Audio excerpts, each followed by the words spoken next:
Best romcom series இந்த 2025ல் என்னென்னலாம் நம்ம பார்க்கலாம் வாங்க. அண்ட் இது எல்லாமே வெறும் வந்து வியூஸை பொறுத்து தான். அண்ட் இதில் ஏதாவது தப்பாக இருந்தால் அது காரணம் நான் இல்லை. வாங்க இப்போ பார்க்கலாம். 5வது பிளேஸில் நம்ம பார்க்க போது rascal does not dream of Santa Claus. So வந்து நான் இதை பார்க்கல கைஸ், அதனால் இது வந்து எப்படி இருக்குன்னு ஆக்சுவலாக என்னால் சொல்ல முடியாது.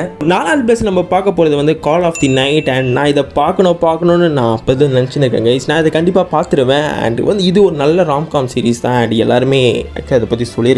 நான் கண்டிப்பாக அதை பார்க்க போகிறேன். அது வந்து 3rd பிளேஸில் நம்ம பார்க்க போகிறது மை ட்ரெஸ் அப் டார்லிங். ஆக்சுவலாக நான் இது வந்து 2nd or 1st வரும்னு நினச்சிருந்தேன். அண்ட் வந்து இது ஒரு நல்ல சீரீஸ் தான் கைஸ். நீங்கள் பார்க்கணும்னா போய் கண்டிப்பாக இப்போ செக் அவுட் பண்ணி பாருங்கள். நான் இது வந்து ரொம்ப சர்ப்ரைஸ் கைஸ். இது வந்து 3rd பிளேஸ் வந்தது. இது வந்து 2nd பிளேஸில் நம்ம பார்க்க போகிறது வந்து ப்ளூ பாக்ஸ். ஸோ நான் இதை பார்க்கணும்னு வந்து நினச்சினேன் கைஸ். ஆனால் பார்க்க முடியல. பட் பார்த்தவங்களாம் எல்லாம் சொல்கிறாங்கன்னா இது ஒரு பக்காவான ஒரு ராம்காம் சீரீஸ் சொல்கிறாங்க. ஸோ நீங்கள் பார்க்கணுன்னா இப்போ செக் அவுட் பண்ணி பாருங்கள். ஸோ 1st பிளேஸில் உங்கள் எல்லாருக்குமே தெரிஞ்சிருக்கும் த கோட்டட் ராம்காம் சீரீஸ். ஸோ நான் இதை பற்றி ஒரு ஃபுல் வீடியோ போட்டுங்க. இப்போ கண்டிப்பாக இப்போ செக் அவுட் பண்ணி பாருங்கள்.